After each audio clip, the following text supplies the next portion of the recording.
slow from Florence Avenue. In South LA, 110 South at Gage Avenue, a stalled vehicle partially blocking the off-ramp there. And in San Dimas, an overturned vehicle 210 East at San Dimas Avenue along the right shoulder. What will you find at Macy's Backstage? Here's a hint. Fall finds for $25 and under, like sharp blazers, cozy sweaters, cargo pants, jackets, and more. Find the latest trends and new arrivals at a Macy's Backstage store near you. Is this the tiger? This is the KBLA Sports Minute with Ray Richardson.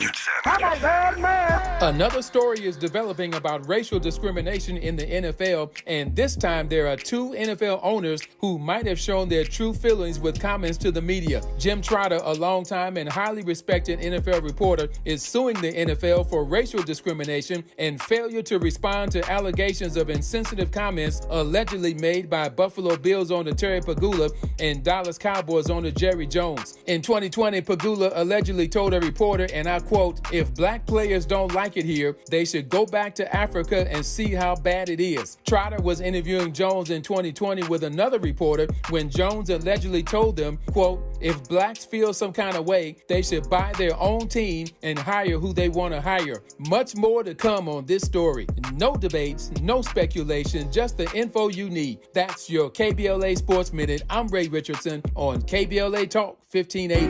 KBLA Talk 1580 is dedicated to empowering our communities by providing progressive talk radio for our audience. We strive to be an intersectional voice for the voiceless. As a Black-owned and operated station, we are committed to highlighting diverse perspectives and creating safe spaces for meaningful dialogue. We believe that everyone has something unique to bring to these political, economic, social, and cultural conversations, and we don't shy away from the hard conversations about current events. We endeavor to be a beacon of hope and understanding, while boldly challenging listeners to think more deeply about difficult topics that impact us all. With this in mind, our mission statement at KBLA Talk 1580 is simple: to create an inclusive platform that promotes civil discourse through honest dialogue and encourages personal growth among our listeners, so they can become the active agents of change. Our vision is to establish ourselves as the premier radio network with relevant programming across the beloved community, connecting people through shared experiences and collective power for lasting impact beyond these challenging times.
Word up, this is Tavis Smiley, and pleased to have you tuned into the program today. This is our third and final hour today, and it's been an amazing show already, 2 great hours, and I expect this hour to be just as good. It's not your fault. It's not your fault while childhood trauma shapes you and how to break free. A conversation in this hour with Alex Howard, founder and chair of the Optimum Health Clinic, on the intricate interplay between our past and present selves, how we reconcile and form lasting positive relationships first with ourselves and then with others. So, again, it's not your fault. Alex Howard, good to have you on the program. How are you today? I'm doing well, Tavis. Thank you for having me. Excited to have this conversation. No, I'm glad to have you on. Thank you for the time. I'm laughing because this is the second day in a row, and I don't know in my entire career that I've had the occasion to talk to 2 persons with a British accent consecutive days. So it's kind of funny. We had a guest on yesterday who had an accent like yours. It was a spirited dialogue, and I expect no less in this hour. But just kind of funny that after 30 years in the business, I was trying to recall this morning, have I ever had a day where I talked to 2 persons with this lovely accent consecutively. But nonetheless, let's jump ahead in this conversation. Let me start with this. We live in a world where everybody wants to blame everybody for everything. Nobody wants to be held accountable. Nobody wants to take personal responsibility, but everybody wants to blame other people. I was in a situation literally this week at my company where I was trying to get to the bottom of something, and everybody was pointing fingers at everybody else. It took me forever to get to the bottom of the problem because everybody wanted to point to everybody else for what went wrong in the process of this thing basically imploding. So I know of this conundrum myself, again, having wrestled with it once again in my career and in my life this week. So I start by asking to this notion of people blaming everybody for everything else. To have a book called "It's Not Your Fault" is really a pretty revolutionary statement, as I see it. How do you read it? It's your title. It's really interesting. This was the third title for the book. So I went on a real journey of what's the core of the message that I wanted to share. And in a way, for me, a title of a book needs to capture the essence, but sure. The title is really the first part of a two-part story, because it's not your fault, and particularly the book's exploring the impacts of childhood trauma. And it's true that what we experience and what happens to us in childhood, it shapes us. And as I'm sure we'll come into, many of the challenges and difficulties we experience in our adult life are the result of those impacts. Mm-hmm. But I think one of the dangers of a title like this is not having the second part, which is that it may not be our fault that we are certain ways, mm-hmm. but we do have a responsibility to do the work to heal that. And I think if we live in a world where it's not our fault, so it's always someone else's fault, I think that can be problematic. And I think to go to the point that particularly you were making, I think we have to separate blame and responsibility. Because taking a situation, for example, in the workplace, blaming people, what typically will happen is when we feel attacked, we will naturally defend. So when you have a situation where everyone's blaming someone else for what happens, everyone's just trying to protect themselves and defend. Just like someone throws a punch at us, the instinct is to defend. If someone blames us, the instinct is to defend ourselves. Mm-hmm. But also, if we can't have really honest conversations about causation and responsibility, it's really difficult to unpick issues, and it's really difficult to find pathways towards healing. Yep. In our last hour, I was in dialogue with a brilliant philosopher, and he referenced Socrates, and I quoted Socrates saying that the unexamined life is not worth living. It may not be our fault, but it also requires courageous introspection to do the healing, does it not? It does. And I think one of the things that for me is very exciting as a therapist of 20 plus years is that there is some real conversation happening in recent years around trauma and around these issues. Mm-hmm. And it takes a lot of courage and a lot of vulnerability to go to those places. In a way, part of the brilliance of the kind of human psyche is one of the ways that we often survive the painful experiences that we can have is we learn to shut down, and we learn to protect ourselves and to defend. And in a way, what happens is that the walls that we build to keep us safe, to protect us in childhood, often become the walls that trap us and become the prison in our adult life. And to really understand these issues, we have to let down some of those protections and defenses. Yeah. And sometimes to go to the places we've spent our whole life trying to get away from. Yeah. Powerful, powerful, powerful. It's going to be a great hour. The book is called "It's Not Your Fault: While Childhood Trauma Shapes You and How You Can Break Free," how to break free, specifically.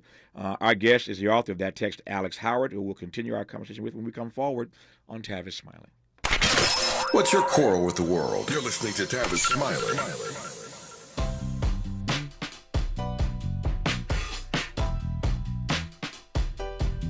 Escalade IQ, This the intro to the all-electric Cadillac, perfected like Zoom. And on a full charge, you get 450 miles without the stop. Haiku.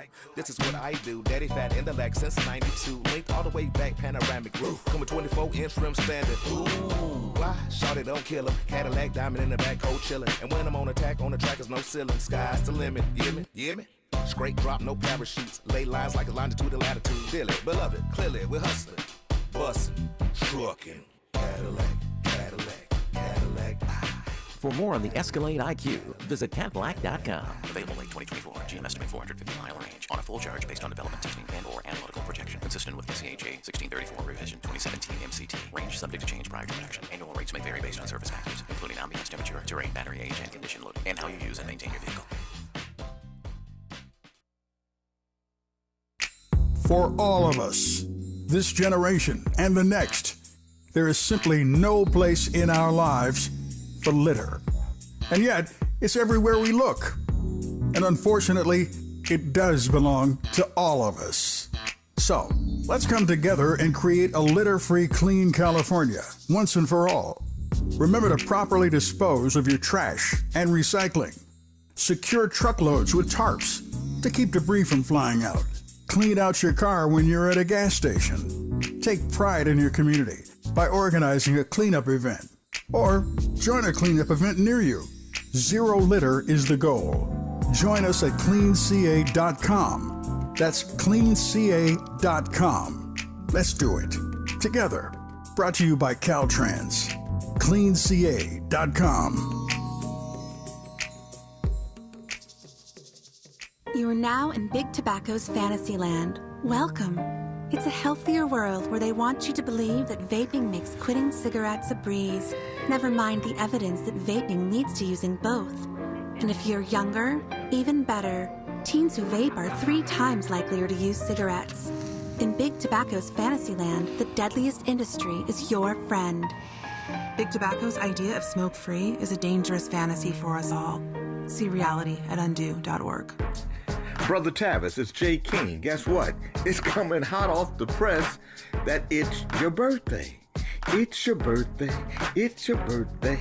That's right, Tavis, your birthday. Happy birthday to you, brother. Thank you for all of the information. Thank you for all of the intellect. Thank you for KBLA. And thank you, brother, for being here another year on your birthday. Happy birthday to you, brother Tavis Smiley.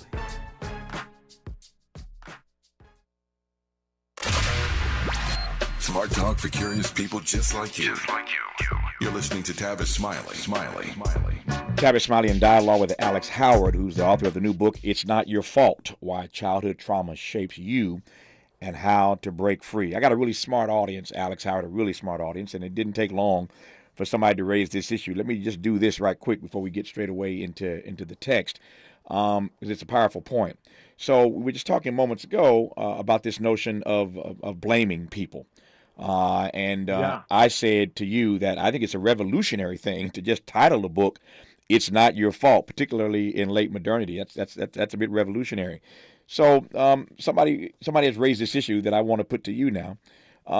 And it's the following. When we say it's not our fault, it's not our fault, that opens up the door then to blame folk who came before us. And here's where I'm going with this. In this country, as you may know, we are having a serious dialogue about reparations for slavery. This radio program is flagshipped in Los Angeles, where I sit right now. The state of California is leading the nation in a dialogue about reparations. We had a reparations task force here in the state. The recommendations of that task force have now been sent to the California legislature. And the legislature has to decide how they're going to define reparations. We discussed on this program earlier this week some new data that finds that 60% of Californians are vehemently opposed to any cash payouts as restitution for slavery. So it remains to be seen how we will ultimately define reparations in this state.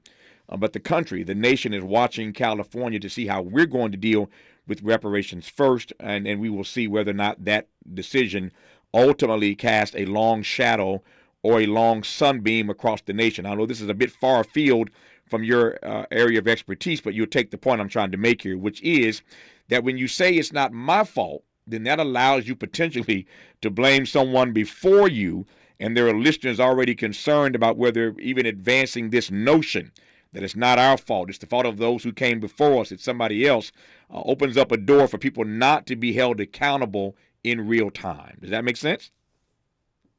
Yeah, it's a great question. It's not one that I was expecting on my interview for this book.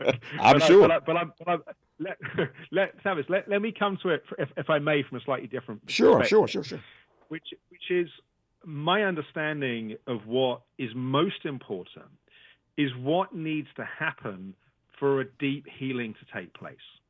And my expertise is not so much on a cultural level. My expertise is on the impacts of childhood trauma. But I think there are some mirrors here. Sure. So let me tell you a little bit about. So part of my personal narrative. So this book is written by me as a therapist of 20 years experience. I've had the privilege of interviewing hundreds of the world's experts on trauma in our conference series. Mm-hmm.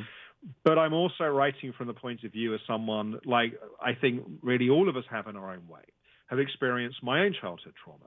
And I want to say my experiences may not be nearly as severe as maybe many of your listeners. But one of the traumas of my childhood was that my father left soon after I was born, and I grew up without a father. Mm-hmm. And that had all kinds of impacts. One of the impacts was having to become the man of the house from a young age and having to, in a way, being robbed of certain parts of childhood. And in my early 30s, I eventually tracked down and I met my father. Mm. And I had all kinds of feelings, as you can imagine, around this. There was a place in me that just wanted to have the experience of meeting my father. I had all these unanswered questions around half of where I'd come from and my history and so on. I had a place of me that was the little boy that wanted to be held and loved and told that it wasn't his fault. I also had a part of me that was incredibly rageful and angry and wanted him to feel all the pain that I felt through the abandonment that I'd experienced. Mm-hmm. And in the journey of that relationship, in a way, I don't think there's nothing that he could do on one level that could change the history of the past of what had happened. And on another level, there were things that I needed to know to be true that had the potential to heal and to impact me. And when I think about the wider question that you're answering, I think I'm certainly not qualified in the way many of I think your guests would be to comment on this. But what I would say is that yes, it may well be the case that financial reparations is part of the jigsaw. But I think there are another piece of the jigsaw that's also important is that for healing to happen, there has to be a place of being seen and understood. And my understanding of much of, in a way, there's what happens in the past, but there's also the way that the past informs the present. Mm-hmm. And I think part of what is difficult is when there is a disowning and rejection of the history that then, in a way, becomes a block to really being able to have the honest conversation, which is part of the pathway to healing. No, it's a powerful response. I get it. I take it. Again, I knew it was going to throw you for a loop just a little bit, but being the pro that you are, I knew you could handle it. And I think, again, your answer is you acquitted yourself quite nicely there. It is a dynamic and an organic conversation in this country right now. And I think what people are concerned about, and this does take us straightway into your work, people are concerned about the fact that even when it's not your fault in real time, that can be an excuse for passing the buck. And at some point, it's got to be addressed. And so I wonder if you just might say a word about this notion of fault and blame and passing the buck, as it were. Yeah, well, I think particularly in the context of, by definition of being adults, we all had childhoods. Sure. And in those childhoods, the chances are there were many things that didn't go ideally or perfectly. Now, of course, there's a truth that the vast majority of us, our parents, did the best that they could, informed by their childhood and their parents' childhood, and in a way that there's a history goes back many, many, many generations. And so from the point of view of our adult self, we can reflect and we can see those experiences from a place, hopefully, of empathy and compassion and understanding that pain that we may have experienced was likely a result of pain that goes back many generations. But that may be true for our adult self. But we also all have inside of us our emotional self. We can have our younger self, the little boy, the little girl, the child within us that still has the unprocessed feelings and emotions that we have. And so in a way that there's the place where we can rationally understand and we can forgive and we can make sense of our experience. But we still have to process and feel those unfelt and stored away feelings and emotions, because otherwise what happens is they leak out in our life in all kinds of ways. Be that we have a lot of unprocessed anger and rage or sadness or hurt or whatever it may be, and we deal with that by self-medicating with drugs or alcohol and so on. Or maybe we live in a chronic state of depression because our emotions have frozen, because we haven't been able to metabolize and move through them. And so a key part of my work is the recognition that many of us live with difficult things in our lives, be that emotional challenges, physical challenges, mental health issues, and so on, that to really come to a place of healing and balance with, we have to be able to heal and process those impacts of the past. And often and really the crux of why I called the book what I did is often what we've learned is these things in our life, addictions and chronic anxiety issues, depression, and so on, it's our fault because we're broken or we've done something to deserve it or we're wrong.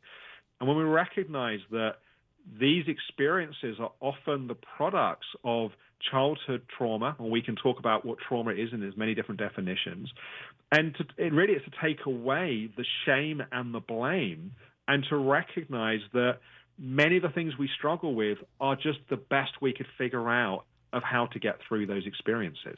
I hear you loud and clear that childhood trauma will continue to trap us throughout our lives if we don't seek to confront it. Let me just ask, in your work for over 2 decades now, what are the primary reasons that those of us who don't want to confront it choose not to? I think there's a few reasons. I think to be able to do good, effective therapeutic work in of itself is a form of privilege. It's having the time, the space, sometimes the financial resources to be able to access those things. I think that's a piece of the jigsaw. I think it's also being shown the possibility that things can be different. I think often we can grow up in surrounded by people that are impacted and struggling in the same ways, and all we've seen is that's just the way that the world is. And part of the brilliance of the human organism is that we will normalize to whatever environment we're in, which is why you can have someone that grows up in, for example, a physically abusive environment, and they're statistically significantly more likely to end up in a physically abusive relationship later in life because they've normalized to that. And someone else may be in a situation where someone raises a hand to them and they're gone. But someone that's normalized to that experience but just learns that that's how the world is. And so sometimes the issue here is people haven't been shown either that there is another way or it's possible for them to have another way. And then I think the other piece goes back to something that you touched on a little bit earlier, Tavis, which is it's really having the courage to do that work. And often people will do everything they can to avoid going to those places because those places can be difficult to go to. Yeah. We've talked about blame. I want to talk about the other word that you mentioned a moment ago, and that is shame. What role does shame play in all of this? People not wanting to, refusing to, being afraid of, confronting that childhood trauma, even though it's not their fault? So we will have what's called an inner critic, which is the voice in our mind, which is always judging, criticizing, you should have done this better, said that better, and so on. And we develop that voice as small children for a few reasons, one of which is that as a small child, when our caregivers are not around, the world's a scary place. And so we internalize those voices to build a sense of safety, but also we internalize those voices to learn how to please those around us so we get our physical and emotional needs met. So this voice is very young. It's again, we get very normalized to it being there. But then what happens is that, in a way, we recreate that early childhood environment in our lives as adults. And so if we had, for example, a parent that always spoke to us in a harsh and critical way, that voice in our mind is likely to be harsh and critical in that way.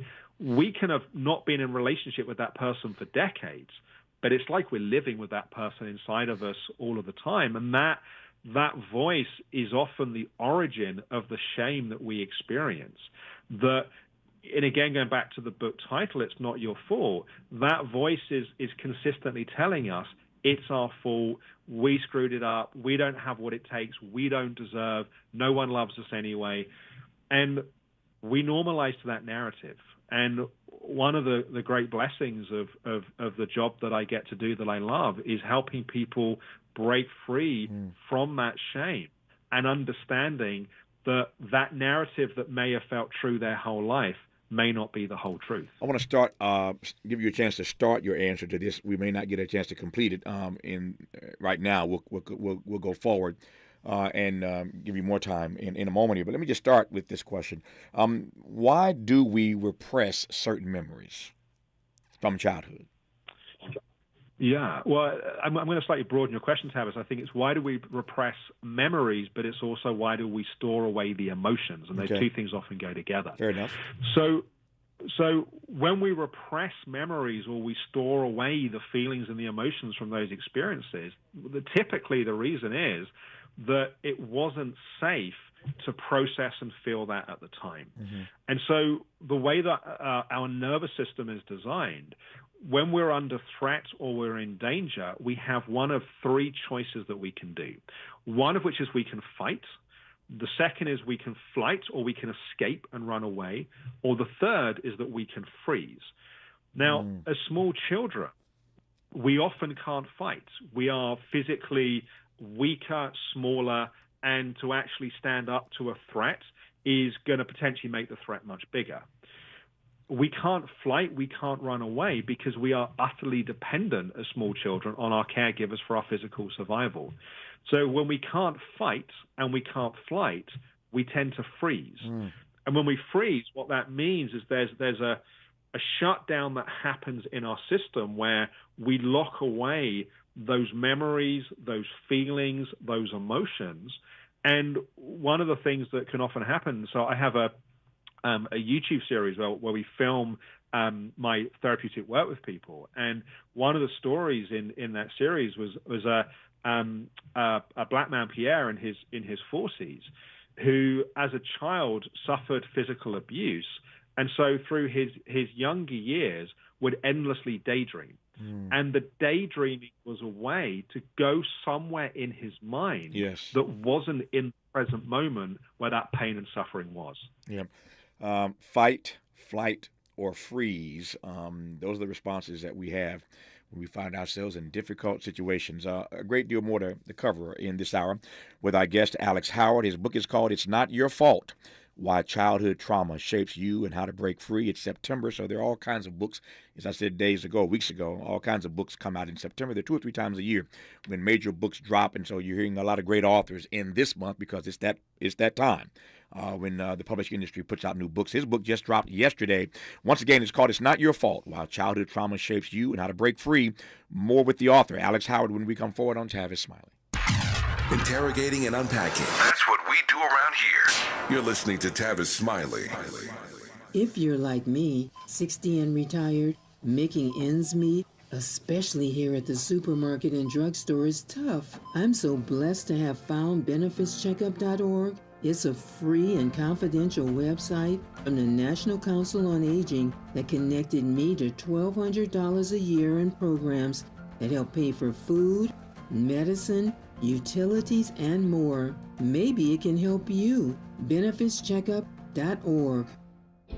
My daughter was diagnosed with a rare malignant rhabdoid tumor on the spine. They sent her straight to St. Jude. My hope was gone. But when you get there, everyone's like, hey, we're not going to give up. And when you see other people not giving up on your child, that makes all the difference in the world. When I found out I didn't have to pay, I was just grateful they saved my baby's life. Finding cures, saving children. Learn more at stjude.org. I'm Mike Moore. Here's the latest from the Black Information Network. In California, the Los Angeles County Board of Supervisors is agreeing to a $4.75 million settlement to resolve a civil rights lawsuit. A black man filed the lawsuit in June of 2021 claiming 6 LA County Sheriff's deputies severely beat him during a traffic stop in Inglewood in May of 2020.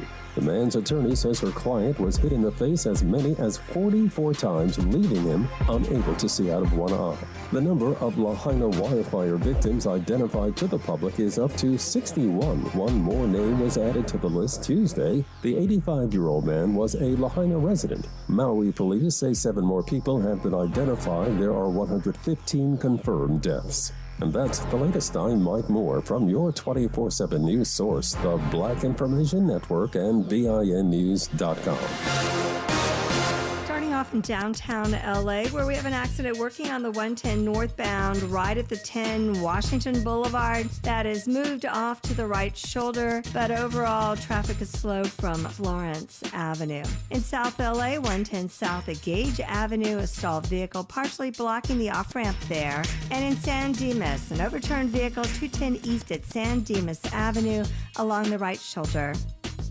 What will you find at Macy's Backstage? Here's a hint. Fall finds for $25 and under, like sharp blazers, cozy sweaters, cargo pants, jackets, and more. Find the latest trends and new arrivals at a Macy's Backstage store near you. Hi, I'm Kyle at Blindster.com. At Blindster, we offer over 50 different custom window treatments, including faux wood blinds and shutters, all at prices less than retail. Plus, we'll send you free samples before you buy. And right now, save 50% off any order during our Labor Day sale. Blindster.com. This is the KBLA Sports Minute with Ray Richardson. I'm a bad man. Another story is developing about racial discrimination in the NFL, and this time there are 2 NFL owners who might have shown their true feelings with comments to the media. Jim Trotter, a longtime and highly respected NFL reporter, is suing the NFL for racial discrimination and failure to respond to allegations of insensitive comments allegedly made by Buffalo Bills owner Terry Pegula and Dallas Cowboys owner Jerry Jones. In 2020, Pegula allegedly told a reporter, and I quote, "If black players don't like it here, they should go back to Africa and see how bad it is." Trotter was interviewing Jones in 2020 with another reporter when Jones allegedly told them, quote, "If blacks feel some kind of way, they should buy their own team and hire who they want to hire." Much more to come on this story. No debates, no speculation, just the info you need. That's your KBLA Sports Minute. I'm Ray Richardson on KBLA Talk 1580. Turning my pain into purpose is pretty much what I have done to start this foundation. In August 2020, after the death of George Floyd, Bridget Floyd and other family members established the George Floyd Memorial Foundation in support of the black community. It's going to take more than just us as a foundation. It's going to take the community, the world, to make a change. Fight for racial justice for the black community. Learn how at lovehasnolabels.com. Brought to you by Love Has No Labels and the Ad Council. The Black Hollywood Education and Resource Center proudly presents its 25th annual Real Black Men Short Film Showcase, September 22nd through September 24th. Join us for the opening night celebration on Friday, September 22nd, and enjoy the short film showcase featuring 47 films by emerging black male directors from across the country. Continuing on Saturday, September 23rd and Sunday, September 24th. All events will be held at the Regal LA Live Cinemas, 1000 West Olympic Boulevard in downtown Los Angeles. Angeles. For more information and tickets, visit bherc.org. That's bherc.org or call 323-957-4656. That's 323-957-4656. Don't miss your chance to celebrate excellence in black cinema all weekend long at the Real Black Men Short Film Showcase. See you there. Hey there, Los Angeles. This is James Lucky Jr., publisher and editor of Los Angeles News Observer. Are you hungry for news that matters to you in the African-American communities of Los Angeles? Well, buckle up, because we got the scoop you've been craving. Stay in the know and never miss a beat with our free weekly publications conveniently available near you. Or hop on the digital wave and become an exclusive subscriber at OGNSC.com. Don't forget to join the party on Instagram and Twitter at OGNSCINC for behind-the-scenes access and sizzling updates. No more FOMO. Let's stay informed, connected, and empowered together. My favorite number one song, Tavis. Happy birthday to you. Happy birthday to you. Happy birthday to Tavis. Happy birthday to you. May God bless you. May God bless you. May God continue to bless you with many, many more. Let's get back to more of Tavis Smiley right now. Back to more of Alex Howard on Tavis Smiley. He's our guest in this hour. His book is called It's Not Your Fault, While Childhood Trauma Shapes You and How to Break Free. We'll get to the break free part, I promise, before we break free of this conversation today. But a few more things I want to cover with Alex Howard before we get to that part. As we say, we talked moments ago about how we, and why, I should say, we repress memories. And what our response is when we find ourselves in difficult situations. We either fight, we flight, or we freeze. Now I want to ask Alex how to release the trauma that is stored in our bodies. So for those of us who really want to wrestle with our childhood trauma, how do we go about doing that? How do we release all we've been holding in all these years? Yeah, it's a great question.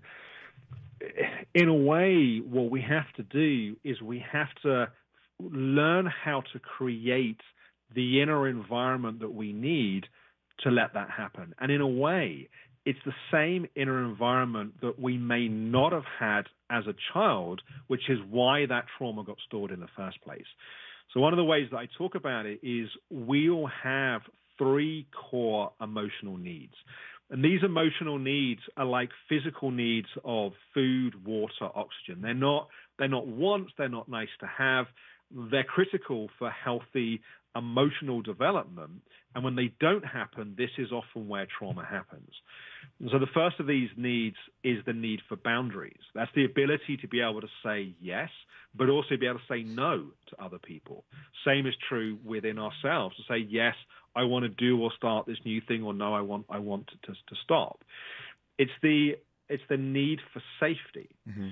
It's that sense of feeling safe enough that we're actually able to feel those feelings and emotions. And if you think, Tavis, about a small child or a baby, they get that safety from their caregivers. Yes. And in a way, what we learn as a baby is our nervous system co-regulates. And so our heart rate, our breathing regulates with the physical and emotional holding that we get. Yeah.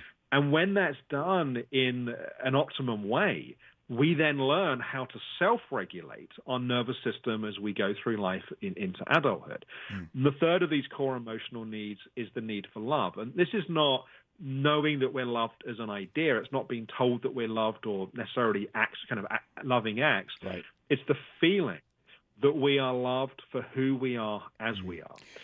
So if we then come to this in the context of processing emotions, sure, we need to be able to say yes and no. We need to feel safe enough, and we need to be able to accept exactly what we're feeling as we're feeling it. And when we're able to meet those needs, that creates a space where we can then start to feel those places. Speaking of love, I asked you to just give me just a moment here, Alex. Speaking of love, today is my birthday, and I've been getting all kinds of love from around the country and around the world today. And I am told by my producers that I have to interrupt this because there's a phone call that I have to take. I don't know who it is, but I'm told that I have to take it. So I'm going to follow them and pause for a second for whoever's on the phone line. I'm Tavis. Who are you? Tavis, this is Stevie.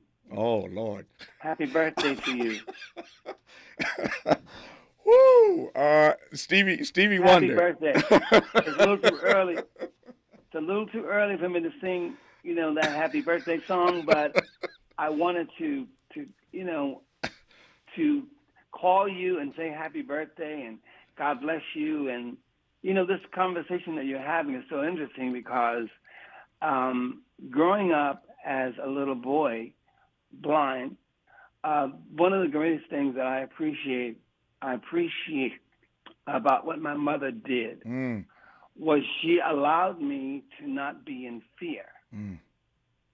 Allowed me to not be in fear of being blind and not being able to go and do.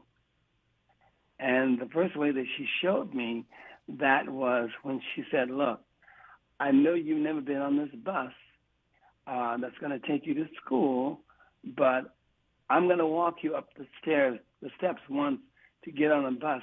But by the next time, I want you to feel comfortable in knowing that you are going to be able to do it and not be afraid.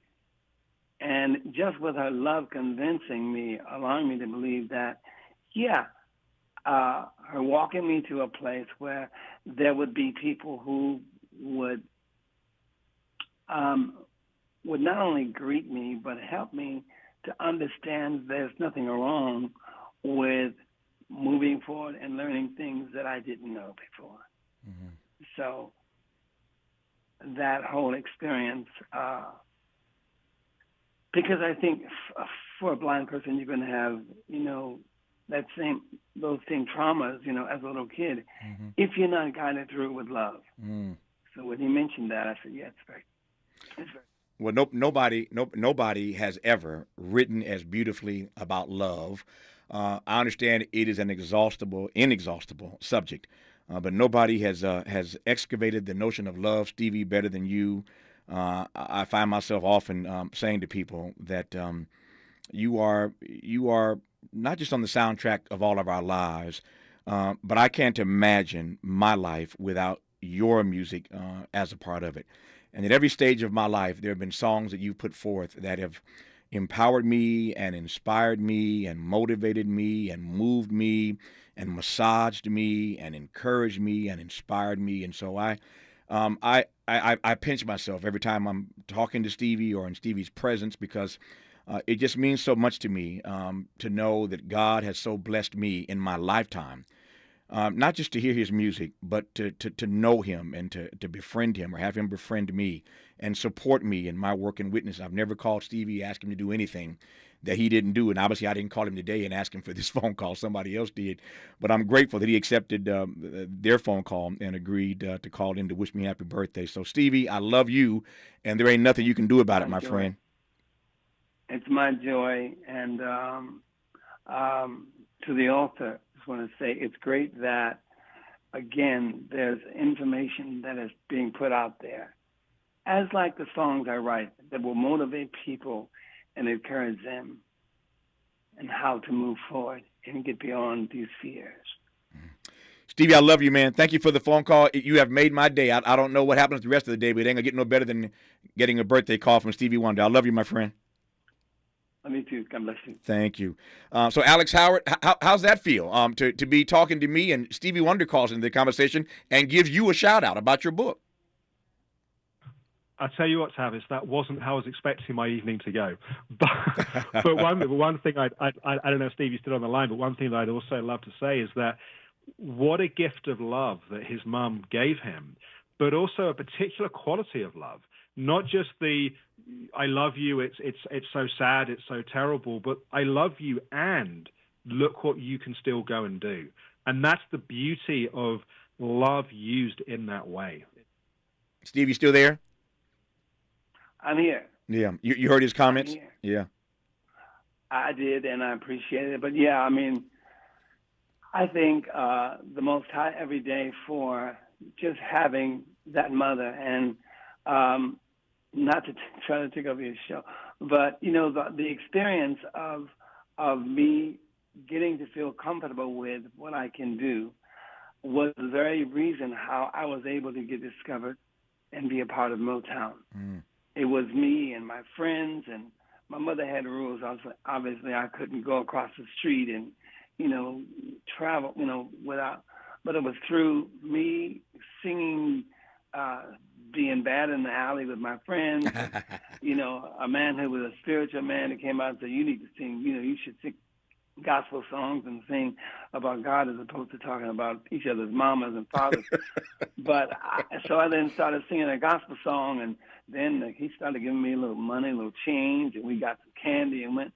But at the end of the day, those friends, you know, I said, "Listen, if you walk me across the street, I will give you some of my money." And so they walked me across the street because, you know, my mother would not allow me to go across the street. But it allowed me to get to where I met John Glover, who recently just passed. Actually, this year he died. But I was able to then go from Breckenridge to then 25th Street with my friends, and that's how I met the cousin of Ronnie White, who was, you know, the late Ronnie White of the Miracles, who introduced me to then, through meeting him, Smokey Robinson, through which they allowed me to come to Motown and meet all these people. It's an amazing story, Stevie, and I am every time I hear it, I get goosebumps. And let me just say right quick before I let you go, I know you got to run. Your mama didn't want you to go too far by yourself, but Barry Gordy and Smokey have told me many times that they were scared how well you learned your way around Motown, and you were walking in the building, out the building, down the sidewalk, all by yourself. Stevie, is that true? It's pretty much so true because I wasn't afraid, and I was definitely listening for how close I was to the street because I didn't want to get hit by a car. That's exactly what I hear. Stevie, I know you got to run. I love you. Thank you for the phone call. I'll talk to you soon, my friend. Thank you, sir. All right. God bless you. Alex Howard, don't you move. More of our conversation with Alex Howard when we come forward on Tavis Smiley. For all the freedom-loving folk, this is Tavis Smiley. I feel like freedom. What is dedication? My biggest fear in the middle of my addiction was that my kids wouldn't have a father. And I started thinking, you know what? This isn't my story. I definitely had to become a better man to be a better father. It's important to me that my kids are empowered and truly believe that if they can think it, they can do it. That's dedication. Visit fatherhood.gov to hear more. Brought to you by the U.S. Department of Health and Human Services and the Ad Council. Joey from Vermont, a farmer trying to get through the winter. Adriana from South Carolina, a single mother living paycheck to paycheck. Liam from Ohio, an injured father struggling to provide for his family. Hi, I'm Shanola Hampton, and I support the Feeding America network of food banks because they help provide over 6 billion meals to people in need each year. Learn more at feedingamerica.org. Extended Family Outreach Ministry presents Praise Fest 2023, Worthy to be Praised Conference and Concert, September 23rd, 10 a.m. to 6 p.m. at the Redondo Beach Performing Arts Center. Morning worship, keynote address, and conference featuring women in creative arts ministry and leadership sharing our stories, His glory, giving all praise, honor, thanksgiving, and glory to God. Don't miss the afternoon Stand Up and Sing Praises concert with the Katinas, gospel singer Babby Mason, Three Daughters, and Kevin Click. That's Praise Fest 2023, Worthy to be Praised Conference and Concert, September 23rd, Redondo Beach Performing Arts Center. For more information and tickets, go to PraiseFest 2023 at Eventbrite.com. Plus, for the next 48 hours, use promo code KBLA48 to get your tickets free. You do not want to miss this day of praise. That's PraiseFest 2023 at Eventbrite.com.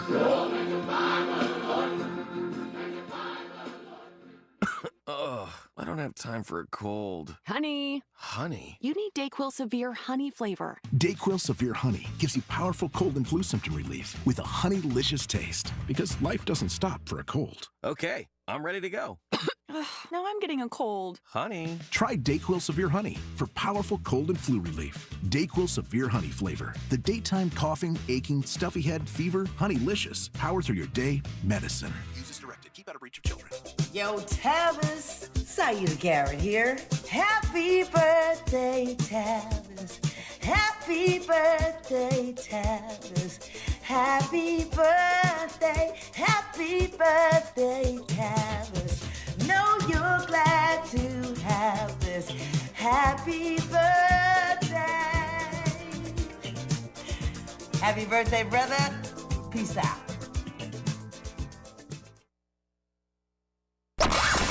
He's rooting for everybody black. Everybody black. More of Tavis Smiley coming your way right now. Alex Howard, we continue our conversation. Now that I hope you caught your breath. I caught my breath. It was quite a surprise to have Stevie Wonder call in to wish me happy birthday, which I am forever grateful for. But I'm just grateful that you got a chance to talk to Stevie. How was it listening? Let me just ask you right quick. How was it for you hearing Stevie talk about his own childhood and this notion of trauma and how it shapes who we are?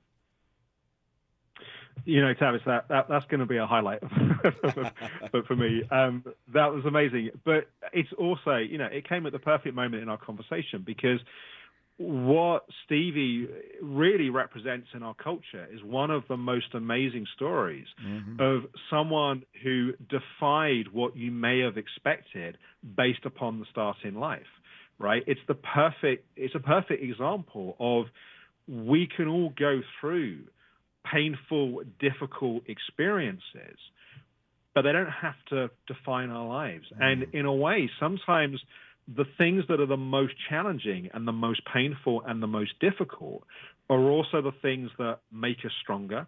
They're also the things that force us to make new meanings. And in a way, there's a lot talked about of post-traumatic stress disorder, but there's also fascinating growing research around post-traumatic growth. Yes. And how sometimes the things which are most difficult also can be turned into the blessings of our lives. Yeah. No, I'm sorry, I didn't mean to cut you off. I hear you. I received that. And what I was about to say very quickly is that what you were talking about at the very moment that Stevie called in, as you know, was love. And there's no greater force in the world than love. And so I just love how he called in as you were talking about the thing that he sings about better than anybody else ever will. Our remaining moments with Alex Howard, we come forward on Tavis Smiley. From Leimert Park with love, this is Tavis Smiley.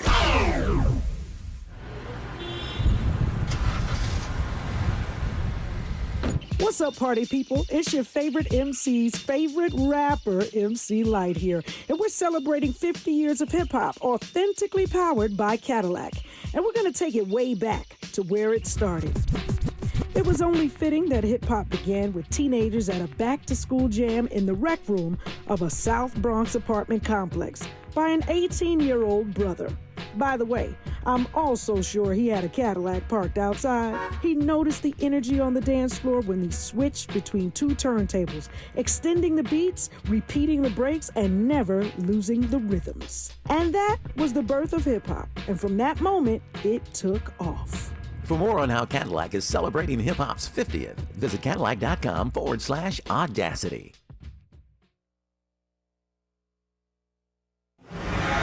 Boldly go where no man has gone before. Boldly taking talk radio where it has never gone before. New vistas, new voices, new views, new visions, new victories. We're KBLA Talk 1580, and we're taking public media black. I'm getting vaccinated with Prevnar 20. So am I, because I'm at risk for pneumococcal pneumonia. If you're 19 or older with chronic conditions like asthma, diabetes, COPD, or heart disease, or are 65 or older, you are at increased risk for pneumococcal pneumonia. Ask your doctor or pharmacist about Prevnar 20, pneumococcal 20-valent conjugate vaccine. It can help protect you against pneumococcal pneumonia in just one dose. Even if you've already been vaccinated with other pneumonia vaccines, Prevnar 20 may help provide added protection. Prevnar 20 is approved for adults to help prevent infections from 20 strains of the bacteria that cause pneumococcal pneumonia. Continued approval may depend on a supportive study. Don't get Prevnar 20 if you've had a severe allergic reaction to the vaccine or its ingredients. Adults with weakened immune systems may have a lower response to the vaccine. Side effects include pain and swelling at the injection site, fatigue, headache, muscle, and joint pain. For full prescribing information, please call 1-855-213-2138 or visit Prevnar20.com. More honesty than you can handle. More empowerment than you can imagine. You're tuned in to Tavis Smiley.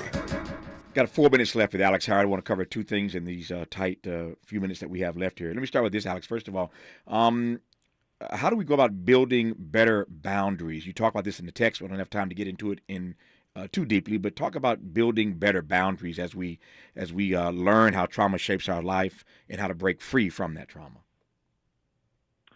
Yeah, well, the first thing is often we have to recognize where we don't have those boundaries, right? So we teach people how to treat us, and we design the relationships in our lives based upon the way that we respond and way we interact. And so the first step is to recognize if we have places we need more boundaries, we're going to have to work on that. The next thing is that if we need to do work, which many of us do, on our own emotional healing and our own self-care, to say yes to ourselves, we have to say no to other people. And that can be small no's day to day. It can be really big no's to certain relationships or people in our lives. And the thing that I often say to people when they begin that journey of starting to put boundaries in place, it's a little bit like a pendulum that swung too far one way. Sometimes we have to overswing to find that point of balance. And we can be so afraid of saying the wrong thing or upsetting someone. But if a boundary has been missing for a long time, it may be a bit bumpy, the journey to get that in place initially. But ultimately, it's going to be critical to be able to design the world around us in a way that then can support us in not just our healing, but also living our life in a way that is in balance for us. I close on this note. You in this book do an amazing job of setting a clear path to understanding, helping us to understand our own unique blueprints from childhood, and then you provide a clinically proven reset plan for healing. That's what you do so well in this book. It's Not Your Fault: Why Childhood Trauma Shapes You and How to Break Free. I want to close with this in the 90 seconds I have left, though, just giving you a chance to say to the audience that whatever that childhood trauma is, I assume you believe that healing is possible, that healing is available for all of us. I think healing is possible for all of us. I think it can be a journey, and I don't think it's a journey that necessarily has a perfect, idealized, sort of Disney happy ending for everyone.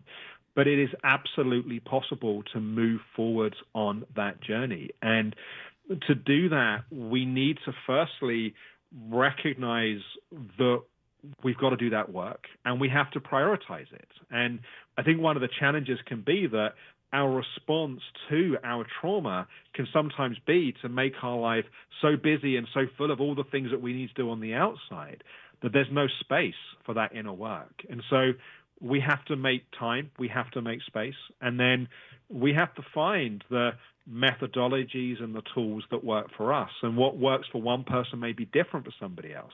I think one of the great gifts of people on healing journeys these days is the enormous amount of things we can find on YouTube and on podcasts and so on. And I always really encourage people to listen to who do they resonate with, what are the voices and the paths that they connect with, and to follow their own inner guidance with that.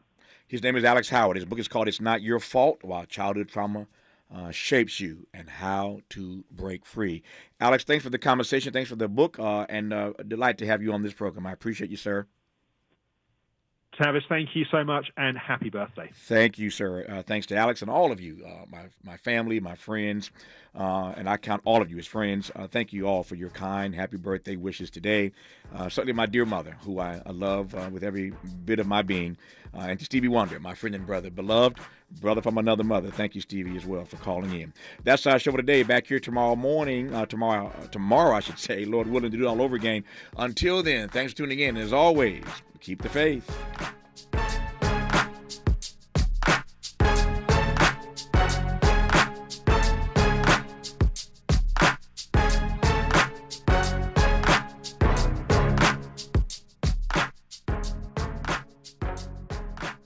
KBLA 1580 Santa Monica. Thank you for joining us on this Wednesday. It's September 13th. I'm Mike Moore. Here's the latest from the Black Information Network. An Illinois appeals court is hearing arguments by attorneys for African-American Jussie Smollett. Lawyers for the actor are requesting that his conviction for lying to police about being the victim of a 2019 phony racist and homophobic attack in Chicago be dismissed. They argued yesterday that they had a deal with Cook County State's Attorney Kim Foxx, who dropped the original charges. Well, are you feeling